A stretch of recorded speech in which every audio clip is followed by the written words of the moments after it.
Hey guys, so I had some real big oak left over from a project.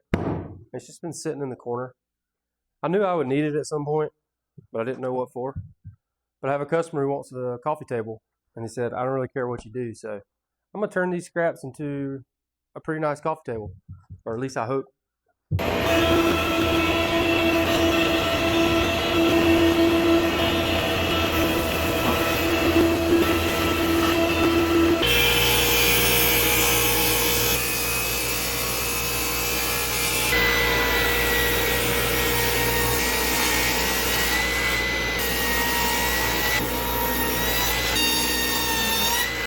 Most tables you see, the wood runs that way, but my wood's not long enough to create a 48-inch table.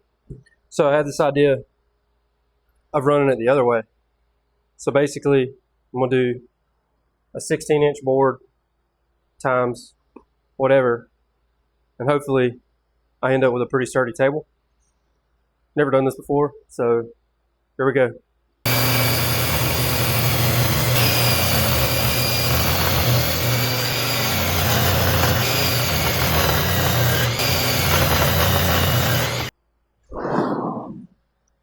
My biggest fear on this table is that it could break, like if somebody were to sit on it.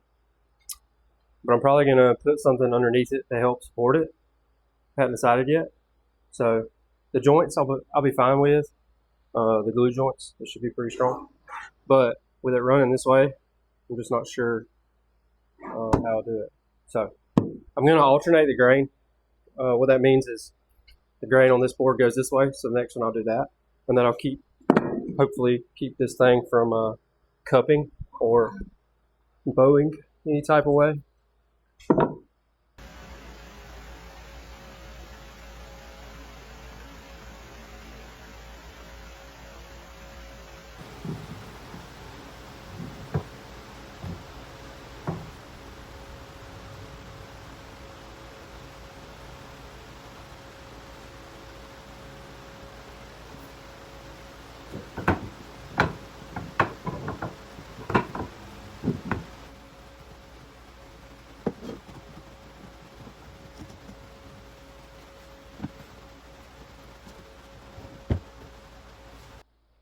I think that glued up pretty well. Because of the 8/4 material, it's pretty easy to line up. But I'm gonna let it sit for a couple days, mainly because the weekend's over. But that makes sure it's nice and strong. It's been 24 hours.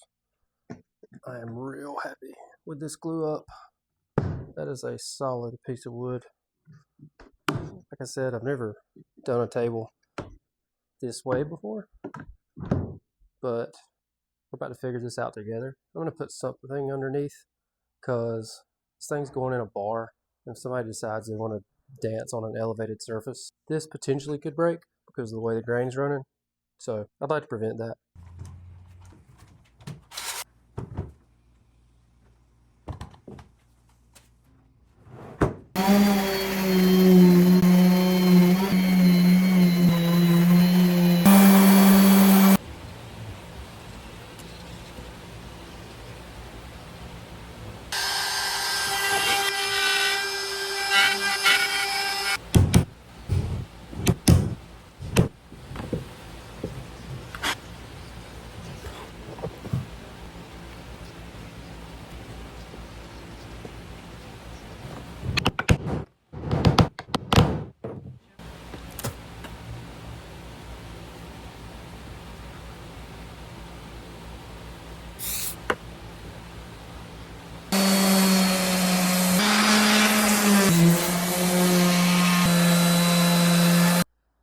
I got the table sanded.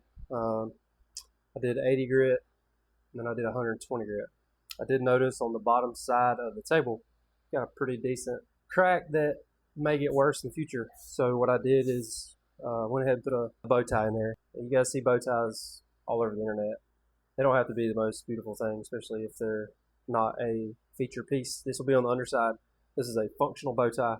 Notice how I didn't spend a ton of time making it perfect, but at the end when I sanded it down, it looks fine. As you can see, bow tie looks pretty good. most importantly, it's going to keep that crack from spreading. So next, I'm going to get out my track saw and I'm going to cut this thing down to size.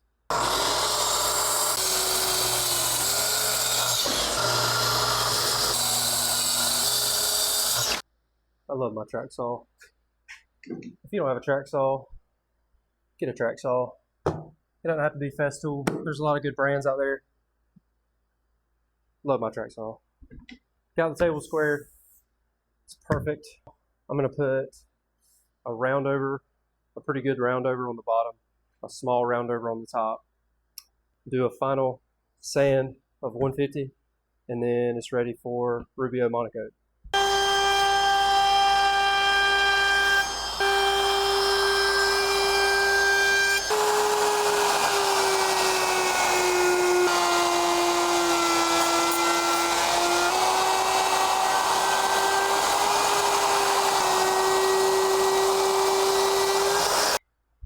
This table's really low to the ground, so I want to support it. And I don't think this will be seen because it's so low. This is actually a banister that I used on my house years ago. It's just been sitting up in my rafters. I think it'll make a pretty good support underneath there, but I'm not going to attach it till I get done applying the finish. So I'm going to be going over this table with Rubio Monocoat Pure. If you haven't watched any of my other videos, this stuff is amazing. It's a little more tedious on some of the tables I've done. It's nice for a tabletop because you can just rub it on there, but for like legs and stuff, it can be a little tedious. But you have to remember this is stain and protection in one. It's a 2-part mix. So I'll mix it up real good and then I'll cover it. But I'll go in fast motion now.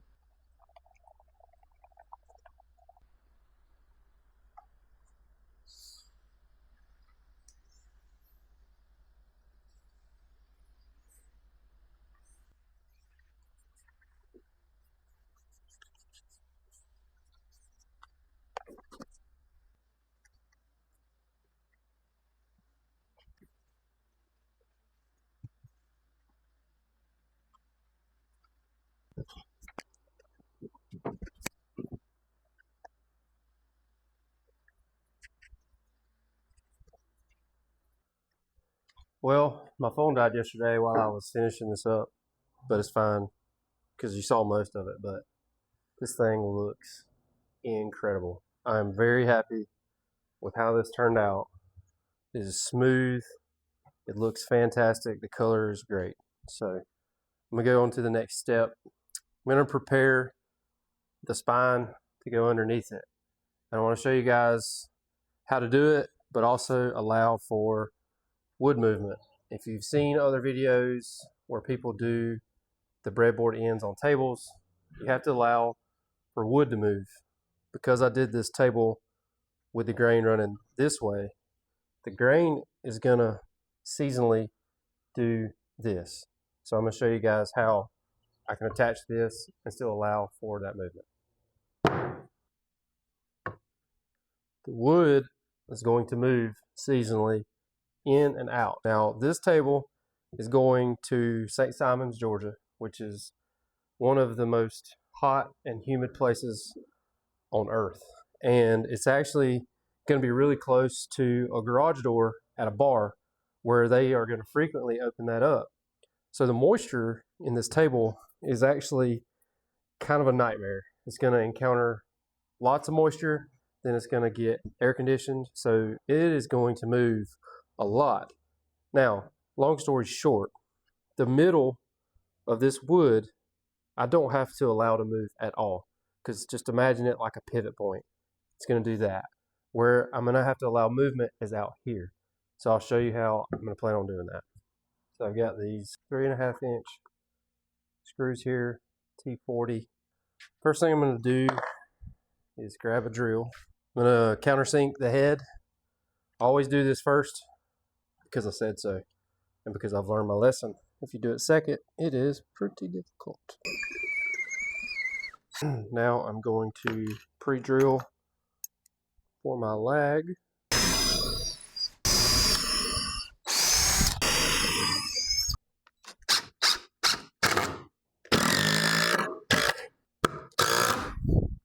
make sure it didn't go through the other side. Man, that would have been terrible. Got it roughly in place of where it's going to go permanently, and I'll do the other holes. Now, I know I said this is going to move, but as far as linear distance, it's not going to move a lot.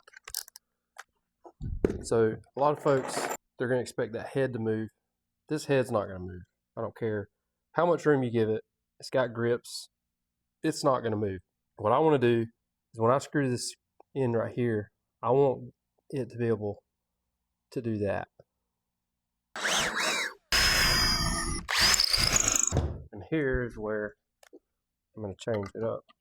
I'm going to undo this one. Bye. Right to the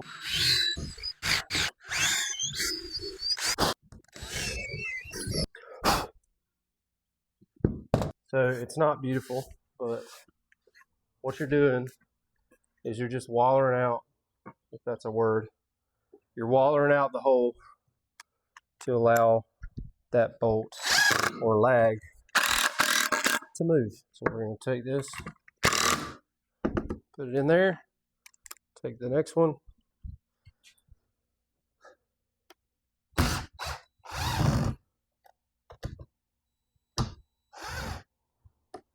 and then the third one.